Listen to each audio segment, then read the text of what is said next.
আচ্ছা বাবা, ইসলাম ধর্মের মন্দিরকে কি বলে? ইসলাম ধর্মের মন্দিরকে আমরা কি নামে চিনি?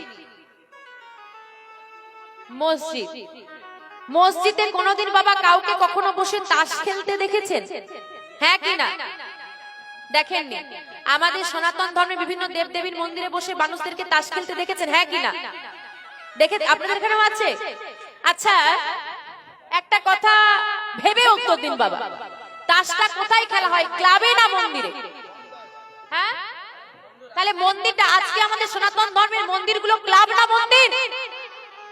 আচ্ছা মা, আমি আপনার কাছে গিয়ে বললাম, ও মা আমাদের গ্রামে একটা ক্লাব করব, চাঁদা দেবে? দেবেন না।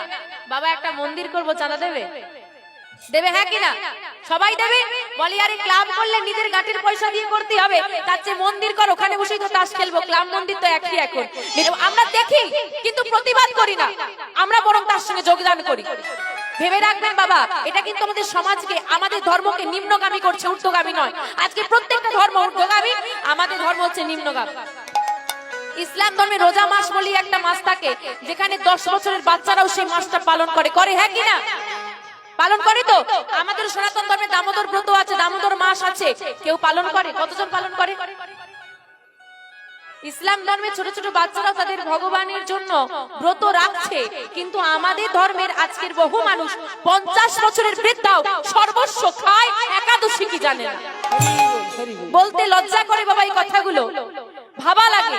একটা মা, একটা মেয়ে কত ভক্তি নিয়ে পূজার থালাটা নিয়ে মন্দিরে যাচ্ছে, পবিত্র স্নান করতে হবে, না হলে মন্দিরে ওঠা যাবে নাকি বলে তো? আমি শাড়িটা বদলে আসিনি, আমি মন্দিরে উঠবো না। কতটা ভক্তি! এতটা ভক্তি নিয়ে একটা মানুষ মন্দিরে গেল। মায়েরা মন্দিরে গেলে প্রথমে মন্দিরে পা রাখেন না মাথা রাখেন? হাতটা দিয়ে মন্দিরে ধুলোটা নিয়ে মাথায় দিয়ে তারপরে আমরা মন্দিরের মধ্যে প্রবেশ করি। তো সেই মা যখন এত ভক্তি নিয়ে মন্দিরে প্রবেশ করলো, দেখলো কিছু মানুষ পাশে বসে অপবিত্র পোশাকে জুয়া খেলছে, সঙ্গে আবার সিগারেটের ধোঁয়া ছাড়ছে। এগুলো ভাবা লাগে, দেখা লাগে। অন্য ধর্মের মানুষ যদি আজকে আমাদের কাছে এসে প্রশ্ন করে এটা তোমার মন্দির, বলো কোনো উত্তর দিতে পারবে কেউ? কারোর কাছে কোনো উত্তর নেই। সৎ পথে থাকো। বাবা, একটা পশুর মধ্যেও জীবন আছে, একটা মানুষের মধ্যেও জীবন আছে, কি আছে তো বাবা? তাহলে আমাদের তো পশু হয়ে থাকাটাই ভালো ছিল, মানুষ হয়ে করলামটা কি? মানব জন্মটা কেন পেলাম? কি উদ্দেশ্যে মানব জন্ম মা? মানুষ হয়ে জন্মানোর উদ্দেশ্যটা কি? মায়ার মধ্যে আবদ্ধ হয়ে গিয়ে আর মানুষ নেই, আমরা বৃক্ষ সম হয়ে গেছি। যেদিন আমরা এই মানব দেহটা দয়াময়ের কাছে প্রার্থনা করেছিলাম, হে দয়াময় সুন্দর মানব দেহ দাও, দয়াময় জিজ্ঞেস করেছিল, হ্যাঁ রে মানব দেহ নিয়ে তুই কি করবি?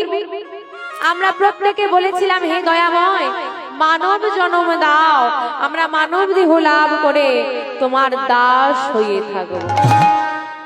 কি মা সবাই বলেছিলাম তো? এখন এখানে তো এতজন বসে আছে, আমরা প্রত্যেকে কিন্তু বলেছিলাম যে মানব দেহ দাও, তোমার দাস হব। আজকে এই হরিবাসনে বসে বুকে হাত রেখে একজন বলুন দেখি যে আমি তার দাস হতে পেরেছি। বাবা বেঈমান কাকে বলে? বেঈমান কাকে বলে বাবা? যারা কথা দিয়ে কথা রাখে না। তাহলে দয়াময়কে কথা দিয়ে এলাম মানব দেহ দাও, তোমার দাস হয়ে থাকবে। তা কথা তো দিয়ে এলাম, কথা রেখেছি কেউ? সবাই তো তার দাস হব বলে মায়ার দাস হয়ে গেছি, ভুলেই গেছি কে আমি, কোথা থেকে এসেছি, কোথায় যাব, কে আমার পরিচয়, কে আমার আপন, কে আমার পর। পরকে আপন করিয়া বসে রইলাম, প্রকৃত আপনকে করিয়া দিলাম পর। যে আমাদের প্রকৃত আপন তাকে আপন করতে পারলাম না। জন্ম নিলাম, পিতা মাতা স্নেহ মমতায় বড় হলাম, পিতা চলে গেল, স্বামীর হাত ধরলাম, স্বামী চলে গেল, পুত্রের হাত ধরলাম, একের পর এক আমাদের হাত ছেড়ে ছেড়ে চলে যাচ্ছে, আর আমরা সেই অস্থায়ী ব্যক্তিগুলোর হাত ধরে বসে আছি।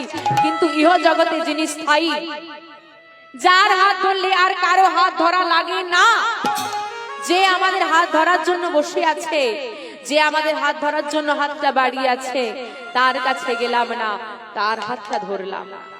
কি হবে? আমার আমার করে জগতে আমার বলে আছেটা কি? ভেবে দেখুন মা, আপনার নিজের কোনো ক্ষমতা আছে কি মা? আমাদের নিজের কোনো ক্ষমতা আছে?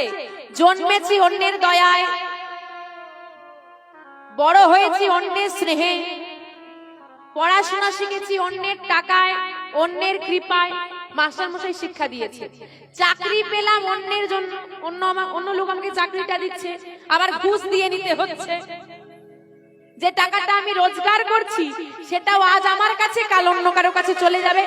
এমনকি নিজের পায়ে হেঁটে পরপারে যাওয়ার মতো ক্ষমতা নেই, এমন চারজনে কাঁধে করে নিয়ে গিয়ে আবার আগুনটা যে গায়ে দেবে সেটা অন্যজনই দেবে। নিজের কোনো ক্ষমতাই নেই, অন্য করিয়ে দিলে তবে করি, তবু আবেগের অহংকার আমাদের গেল না। এত কিছু করলাম, জীবনে শুধু আমার আমার করে গেলাম, জীবনে আমার বলতে আজকে কি কোনোদিন বিচার করে দেখিনি। হ্যাঁ, সব আমার, গাড়ি আমার, বাড়ি আমার, জায়গা আমার, জমি আমার, সব আমার। ভেবে দেখো রে মন, শেষ দিনে তুমি কার? এই তুমি কার যদি হিসেবটা মেলাতে যাবে, হিসেবের খাতায় একটা বড় শূন্য পড়ে যাবে। কারণ এই জগতে কেউ কারো নয়। আজকে বাবা আমাদের সনাতন ধর্মে কিছু বাজে দিক ফুটে ওঠে, যেগুলো আমরা প্রত্যেকে দেখি।